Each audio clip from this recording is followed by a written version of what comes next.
بسم الله الرحمن الرحيم.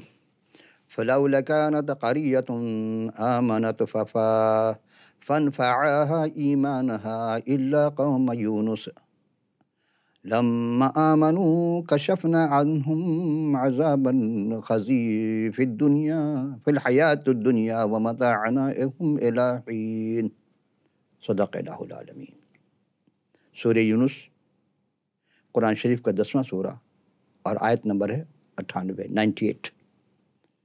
کوئی بستی ایسی نہیں کیوں نہ ہوئی جو ایمان لاتی جو ان کا ایمان اسے نفع دیتا سوائے یونس کی قوم کے.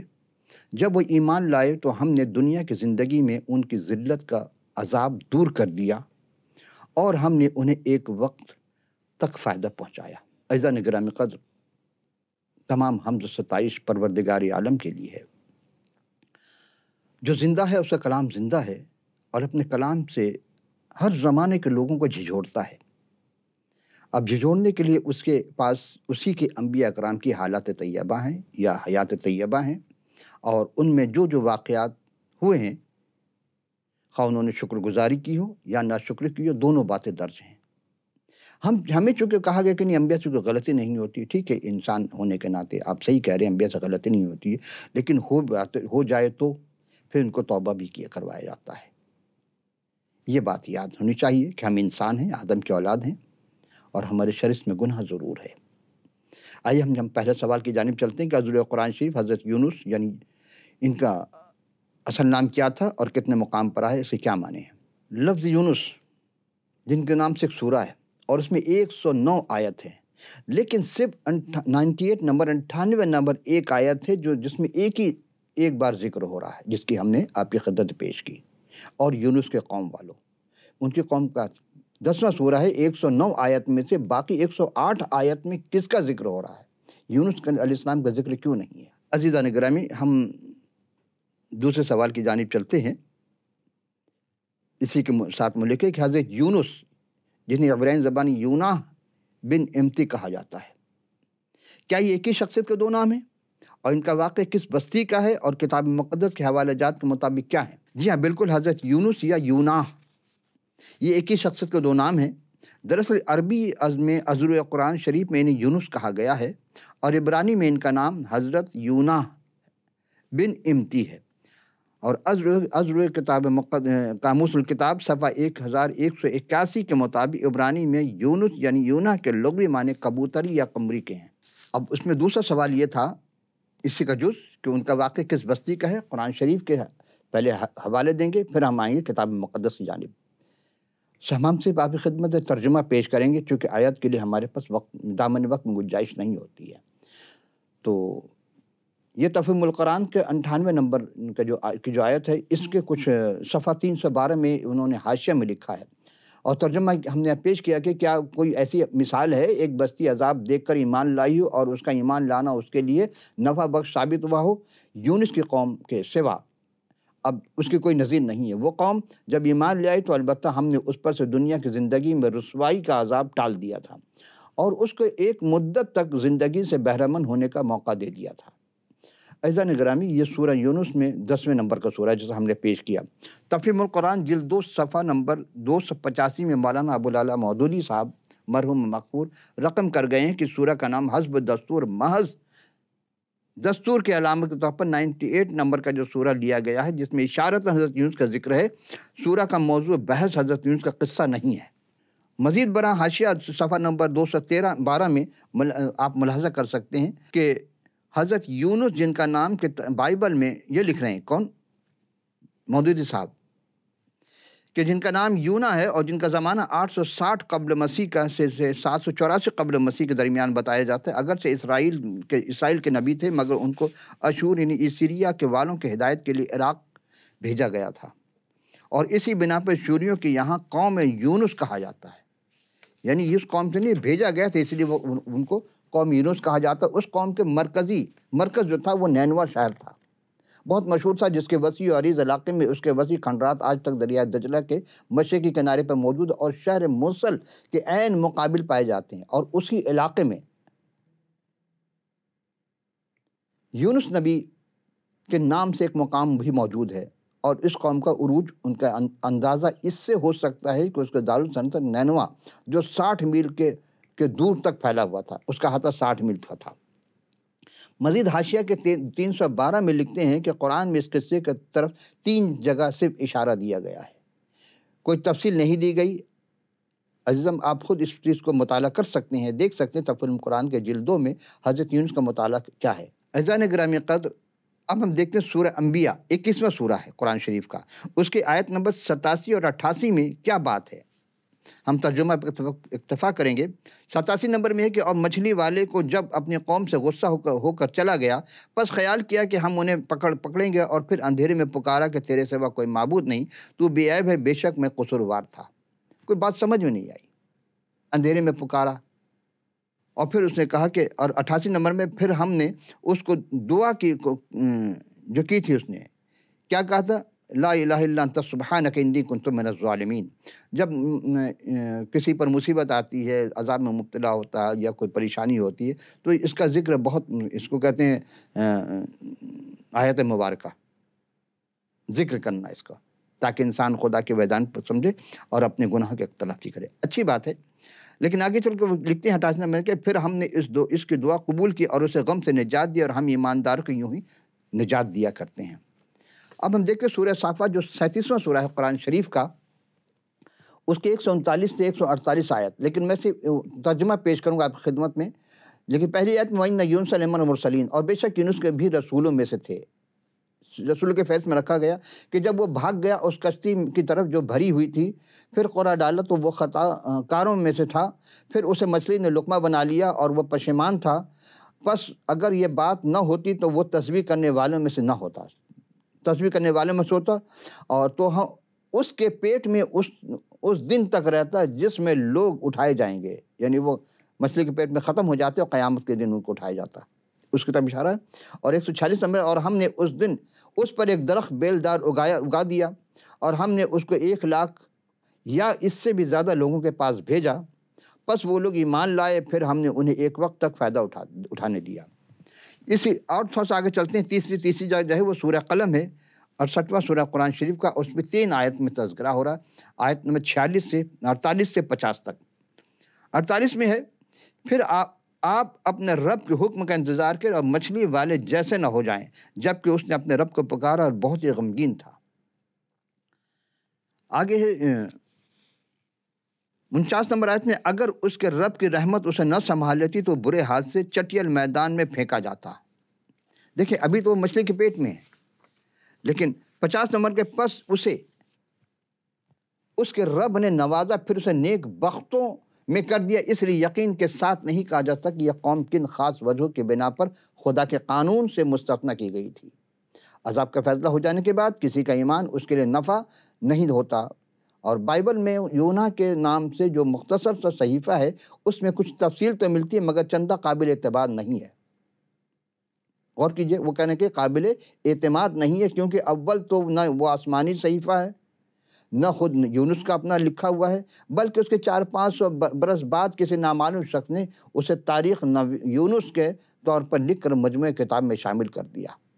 دوسرے اس سے بعض صریح محملات بھی پائے جاتے ہیں جو ماننے کے قابل نہیں ہیں۔ عزیزان گرامی قدر، ایک شخص اس زمانے کا اور اس کے ساتھ جو واقع پیش ہوئے 400 سال کے بعد دوسرے شخص کو کیسے پتہ چلا کہ مچھلی کے پیٹ میں تھا اور ایسا یہ واقع پیش آیا؟ دوسری بات، جب قابل اعتبار نہیں تو پھر آپ کیوں اس کتاب کا حوالہ دے رہے ہیں؟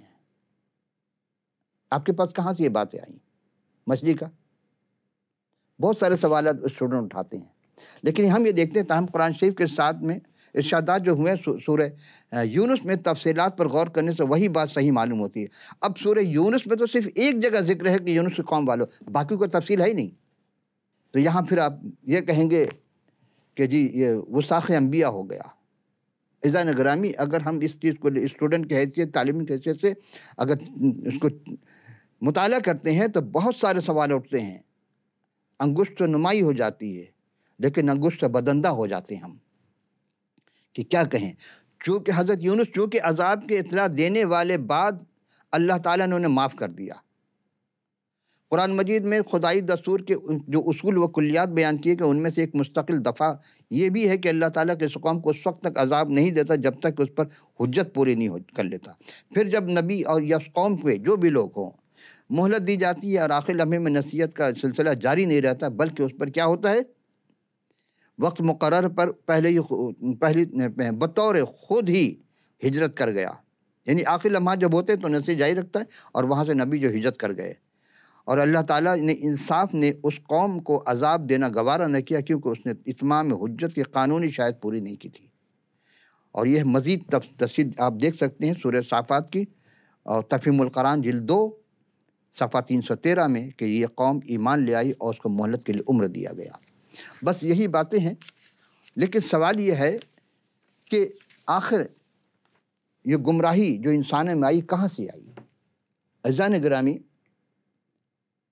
اگر اس پر پھر خیال اور عمل کی گمراہیاں اختیار کرنی شروع کر دیں، ناہوم نبی کا جو زمانہ ہے وہ 720 قبل مسیح سے 698 قبل مسیح اسے متنبع کیا گیا، مگر کوئی اثر نہ ہوا. پھر صفنیہ نبی جن کا 640 سے لے کر یہ ساری باتیں تفہیم القرآن میں لکھی ہوئی ہے. ابھی میں صرف قرآن کے حوالے سے پیش کر رہا ہوں آپ کی خدمت میں کہ نبی کا کیا اور پھر آخر میں کہتے ہیں 612 قبل مسیح میں کہ لگ بھگ زمانہ ہے جو اللہ تعالیٰ نے میڈیا والوں کو اس پر مسلط کر دیا. اب میڈیا کا بادشاہ بابل والوں کی مدد سے اشور کے علاقے میں چڑھایا اور اشوری فوج شکست کھا کر نینوا سے محصور ہو گئی. اور کچھ مدت کے بعد اس سخت مقابلہ پھر دجلے کے طغیانی میں اور وہ شہر فصیل جو وہ توڑ دیا گیا اور حملہ آور اندر گھس گیا، ان کو سب کو ختم کر دیا، وہ جلا کر راکھ کر دیا گیا. گرد و پیش کے علاقے کہتے ہیں اس کا حشر ہوا اور بادشاہ خود محل میں آگ لگا کر جل کر مرا، اور اس کے ساتھ ہی اشور کی سنت تباہ و برباد ہو گئی اور ہمیشہ کے لیے ختم ہو گئی. یہ زمانہ حال میں آثار قدیمہ کی جو کھدائی کہتے ہیں اس سے یہ چیز برآمد ہوئی ہے. عزیزان گرامی، اب ہم چلتے کتاب مقدس کی جانب کہ حضرت یونہ کا نام کتاب مقدس کے عہد نامہ قدیم 11 مرتبہ اور عہد نامہ جدید میں 4 مرتبہ کل 15 مقامات پر ان کا ذکر آیا ہے. اور صحیفہ یونہ یعنی جو ان کا صحیفہ ہے اس کے پہلے باب میں 1، 3، 7، 15 اور 17ویں آیت میں ان کا ذکر ہے، اور دوسرے باب میں 1 اور 10، اور تیسرے باب میں 4، اور چوتھے باب میں 6 اور 9 میں. اور لوکا رسول کی معرفت لکھی انجیل جلیل کے 11ویں باب کے 29 اور 30، اور متی رسول کے معرفت لکھی گئی 12ویں باب کی 40 اور 41 میں. اس طرح کل 15 مقامات پر یہ ساری باتیں درج ہیں. آئیے ہم دیکھتے ہیں سوال کہ حضرت یونہ کا واقعہ کس بستی کا کتاب مقدس کے حوالے جات سے اس کے مطابق بتائیے. جزم ہم نے جو واقعہ پیش کیا وہ قرآن تفہیم القرآن سے متعلق، اور اب ہم کتاب مقدس میں چلتے ہیں. کہتے ہیں 8ویں صدی قبل مسیح اسرائیل کے بادشاہ یوربعام دوم کے عہد میں ایک نبی وہ زبولونی شہر جات حضر کا رہنے والا تھا اور ناصرت کے علاقے میں واقع ہوا تھا. ان کے والد کا نام امتی تھا اور انہوں نے اسرائیل کے علاقائی توسیع کی پیشن گوئی کی تھی جس کی تکمیل یربعام نے کی.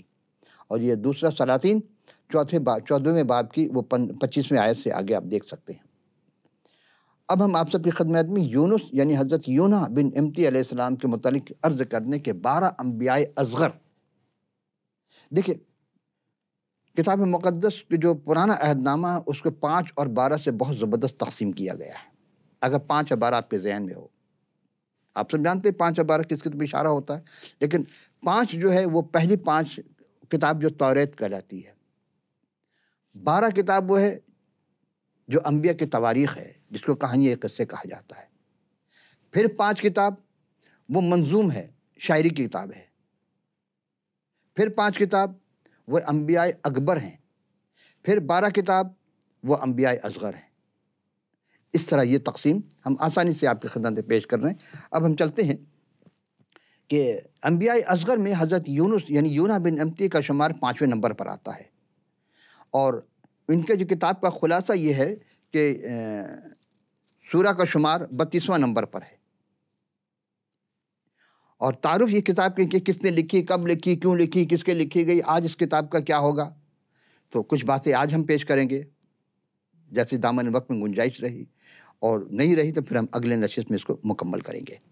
تو تعارف یہ ہے کہ یونہ بن امتی کتاب یہ صحیفہ یونہ جس کو کہا جاتا ہے یہ کتاب اس لحاظ سے بھی منفرد ہے کہ اس میں نبوت کے بجائے زیادہ تر بیان یونا بن امتی کے تعلق سے متعلق ہے، اور ان کی روح کا حال اور خداوند متعال کی محبت کے ساتھ ان کی تعذیب کرنا، جس کو دیکھ کر قاری سبق حاصل کر سکتا ہے اور فروتن بھی ہو سکتا ہے۔ منفرد مقام ہے اس میں، کتاب مقدس میں اس صحیفے کا 39 کتابوں میں سے مسلمہ ہے کہ اس کتاب میں بالکل منفرد، کیونکہ تمام انبیاء میں یہ اکیلا نبی جن کی نبوت ان کے منہ کے الفاظ نہیں ہے بلکہ ان کی اپنی زندگی اور تجربے پر مشتمل ہے، اور ان کا ذاتی تجربہ اسرائیلی قوم کے ماضی، حال اور مستقبل پر بہترین تصویر کشی کرتا ہے، جو حقیقت پر مبنی ہے، جس سے چند ہم نکات آپ کی خدمت میں گوش گزار کرتے ہیں۔ پہلا مقصد یہ تھا کہ غیر اقوام کے لیے خدا تعالیٰ کا گواہ ہو۔ دوسرا، ان پر بوجھ تھا کہ کسی بھی طرح خداوند کے فضل کا پیغام غیر قوم کو بھی پہنچے۔ آج بھی یہی تگ و دو کی جا رہی ہے کہ غیر اقوام تک، غیر قوموں تک خدا کا پیغام پہنچے، منادی پہنچے، لوگ توبہ کرنے والے ہوں، اس پر ایمان لا کر اپنی ابدی زندگی کو سنوار لیں۔ ہر زمانے میں رہا۔ ان کو سمندر، دیکھو سمندر میں کشتی میں جا رہے، جہاز میں کشتی میں جا رہے تھے، ان کو پھینک دیا گیا سمندر میں، تو سمندر سے کیا، پھر اس کو ایک مچھلی نکل لیتی ہے، تو ان کو سمندر یعنی غیر قوم میں پھینک دیا گیا۔ بہت توجہ چاہوں گا، یہ میں اس وقت آپ کو عارفانہ انداز میں گفتگو کر رہا ہوں، علم عرفانیت کے انداز میں ہے کہ سمندر کوئی کنارہ نہیں ہوتا، تو غیر قوم کو بھی جاننے کے لیے آپ کو کہاں کہاں جانا ہوگا کوئی پتہ نہیں چلتا اس کا، تو سمندر کو غیر قوم سے دیا، تو وہاں پھینک دیے گئے، وہاں بھیجا گیا، تم وہاں جاؤ۔ نینوا میں غیر قوم تھے، چونکہ وہ خود اسرائیلی تھے اور ان کو غیر قوم میں بھیجا گیا، لیکن اپنے اندر سمو نہ سکے، لیکن وہ وہاں جا کر اپنے اندر اس جگہ کو نہ سکے۔ اچھا، خشک زمین پر ڈال دیا، جب مچھلی نکلتی ہے تو خشک زمین پر، یہ خشک زمین اسرائیل کے سرزمین پر بحال ہے، بحالی کی طرف اشارہ ہے، اور قوموں کے لیے باعث برکت ٹھہرایا گیا تھا۔ عزیزان گرامی قدر، اور پانچویں جو بات ہے، اس کتاب کے چوتھے باب میں ان کے وہ تجربات، وہ واحد حصہ جو موافقت نہیں رکھتا کسی کوئی آج کے زمانے میں تسلیم کرنے کو تیار ہی نہیں ہو سکتا، کیونکہ کتاب مقدس میں کسی بھی مقام پر یہ اشارہ مذکور ہی نہیں ہے کہ جب 1000 سالہ دور کے برکات غیر اقوام کو فیضیاب کی جائیں گی تو اسرائیل ناراض اور رنجیدہ ہوں گے۔ یہاں یہ اس طرف اشارہ ہے۔ یہ کتاب کس نے لکھی، مصنف کون تھا، تو ہم دیکھتے ہیں اس کتاب کے متعلق کوئی اشارہ نہیں ملتا کہ یونا بن، جیسا انہوں نے کہا کہ نہیں ہے، لیکن جو واقعات لکھے گئے اس سے کچھ نہ کچھ ہمیں حاصل ہوتا ہے۔ اور یونا بن امتی کی کتاب میں دوسرے باب میں مچھلی کے پیٹ میں حضرت یونا کا شخصی زبور ہے، ماں وہ دعا کرتے ہیں، صرف یہی حصہ صیغہ متکلم میں ہے، میں، مجھے اور میری، یہ وارد ہوا ہے، اور باقی تینوں ابواب میں مصنف کے بارے میں صیغہ غیب یعنی واحد مذکر، وہ اس طرح کا استعمال کیا کرتے ہیں، مگر اس روایتی نظریے سے قطعاً منسوخ نہیں ہوتا کہ ہاں یہ انہوں نے نہیں لکھا، اور کتاب ہذا خود حضرت یونا بن امتی علیہ السلام کی تصنیف ہے، کیونکہ حضرت موسیٰ کلیم خدا علیہ السلام سمیت کتاب مقدس کے دوسرے مصنفین بھی بعض اوقات ایسا ہی ہوا ان کے ساتھ بھی۔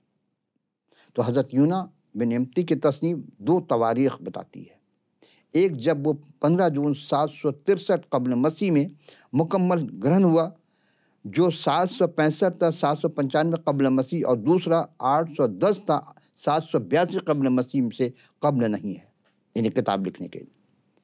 اچھا، کیوں لکھی گئی؟ تاکہ آنے والے وقت میں جو غیر ایماندار ہے وہ جان سکے کہ خدا کتنی محبت کرتا ہے۔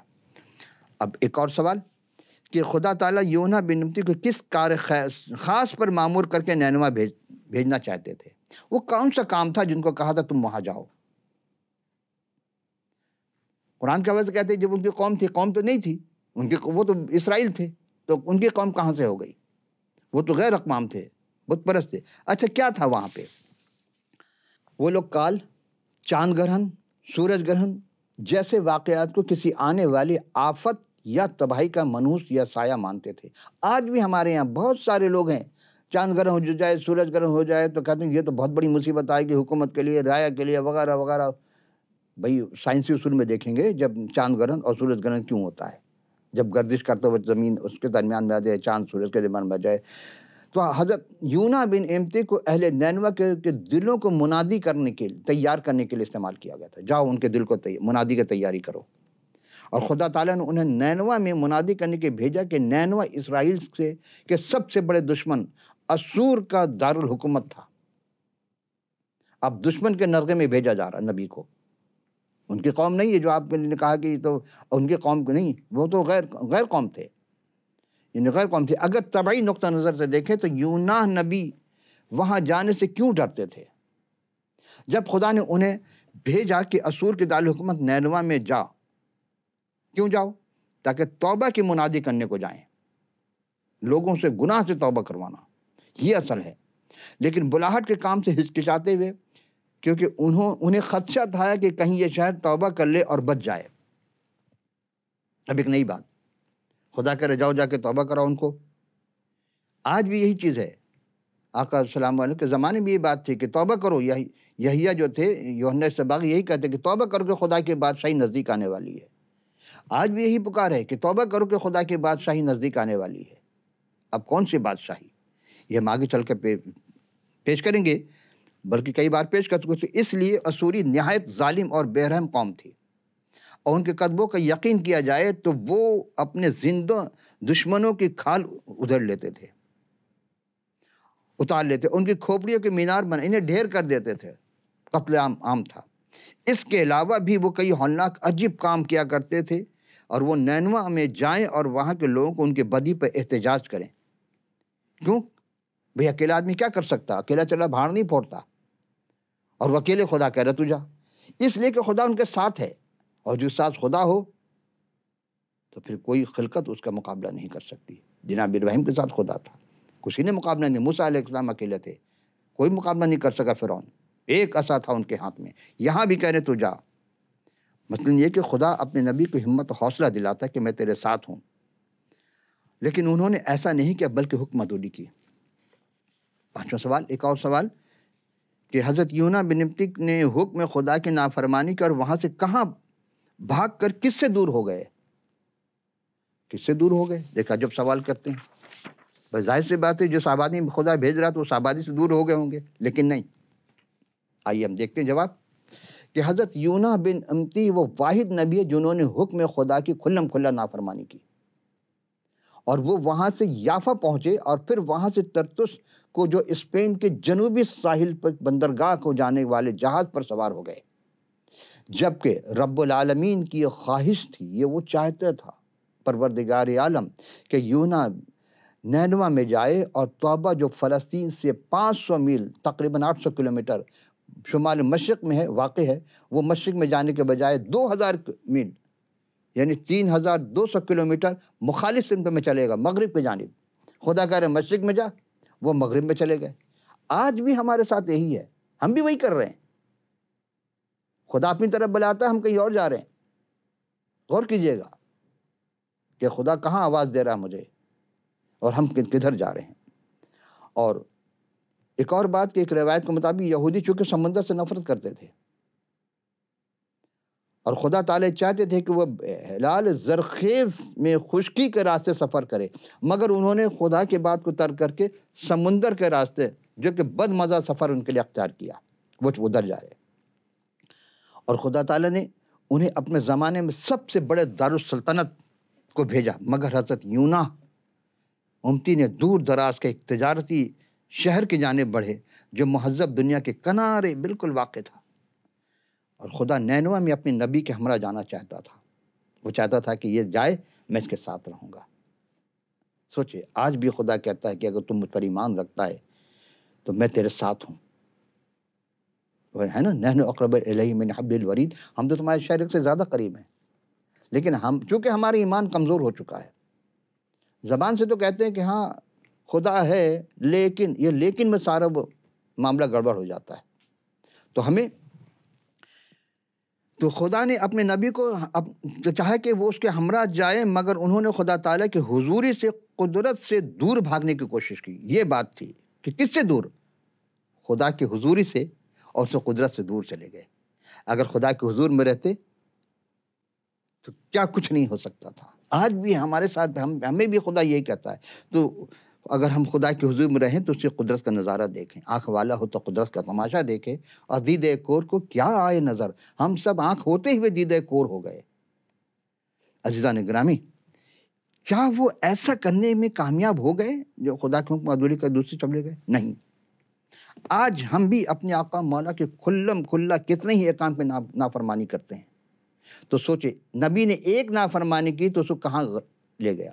اور ہمیں، لیکن چونکہ اس نے محبت کا وعدہ کیا ہے، جب تک ہم رحمان ہیں تم ہمارے رحمانیت میں رہو گے، تقاضا یہ ہے کہ ہم تم پر رحم کرتے رہیں گے. تو وہ محبت کرنے والا خدا ہے، مگر وہ پھر بھی ہمیں توبہ کے لیے موقع فراہم کرتا ہے. ان کو بھی توبہ کا موقع فراہم کیا. اور ہم بھی کب تک اپنے خدا بزرگ برد کا دھوکہ دیتے رہیں گے؟ ہم سمجھتے ہیں ہم اپنے خدا کو دھوکہ دے رہے ہیں، جیسا کہ سورہ بقرہ میں ہے کہ یخادعون اللہ والذین آمنوا وما یخدعون الا انفسهم وما یشعرون. یہ لوگ اللہ کو دھوکہ دیتے ہیں، ایمان والوں کو دھوکہ دیتے ہیں، لیکن اصل میں وہ اپنے آپ کو دھوکہ دے رہے ہیں. آج ہمارے ساتھ بھی یہی ہے، ہم بھی خدا کو اور ایمان والوں کو نہیں، اپنے آپ کو دھوکہ دے رہے ہیں. مثال بتاؤں، مثلا ایک شخص کو شوگر ہو گیا، ڈاکٹر نے کہا کہ میٹھا نہیں کھانا. اب ڈاکٹر تو ہمیشہ اس کے ساتھ رہتا نہیں ہے، تو کیا کیا جائے؟ اس نے کہا کہ بھائی کھاؤ، جو ہوگا دیکھا جائے گا. تو جو ہوگا دیکھا جائے گا، پھر وہ موت آواز دے دیتی ہے، ملک الموت آ جاتا ہے گھر پر. دھوکہ کس کو دیا؟ ڈاکٹر کو، دوائی کو نہیں، اپنے آپ کو. اگر وہ نہ کھاتے تو. آئیے اب ہم ایک اور سوال کی جانب چلتے ہیں، اور یہ آخری سوال ہے ہمارا کہ حضرت یونس بن امتی جس جہاز میں سوار ہوئے اس میں کس مذہب کے لوگ تھے؟ کیا بات ہے، بہت زبردست سوال جس نے بھی کیا ہو. اور سمندر میں کیا واقع پیش آئے تو انہوں نے کیا کیا؟ بات یہ تھا کہ جب حضرت یونس بن امتی کو حکم کے خلاف ورزی، یعنی خدا کے حکم کے خلاف اس پہلو تہی کو کر کے پانی کے جہاز مخالف سمت میں ترتش کو بھاگ جانے کے لیے سوار ہو جاتے ہیں. عزیزان گرامی، انہوں نے اٹھا کے ان کو پھینک دیا. اب دامن وقت میں گنجائش نہ رہی. اگلی نشست میں ہم یہاں سے آغاز کریں گے. جب سمندر میں پھینکا تو کیا ہوا یہ آپ جانتے ہیں، لیکن اس کے اندر بھی ایک پہلو ہے، ایک فلسفہ ہے، ایک عرفان ہے جو ہم آپ کی خدمت پہ پیش کریں گے. اور چلتے چلتے وہی بات کہ اسکرین پر واٹس ایپ، ای میل، فون نمبر جو بھی آپ کو دکھائی جائے، یعنی ساری چیز دکھائی جائیں گی جو آپ کو اویلیبل ہو، جو سہولت ہو آپ ہمیں لکھ بھیجیے گا. اپنے قیمتی آراء سے آگاہ کیجیے گا، اور جو بھی سوال وہ سوال بھی ضرور کیجیے گا. اور کتاب مقدس کے مطالعے کے لیے ہمیں ضرور لکھ بھیجیے تاکہ ہم آپ کی خدمت میں فی سبیل اللہ کتاب مقدس سال کرتے ہیں. تو آئندہ نشست میں یہیں سے آغاز کریں گے جہاں جو اختتام کیا. اس وقت کے لیے اجازت. خدا حافظ و ناصر.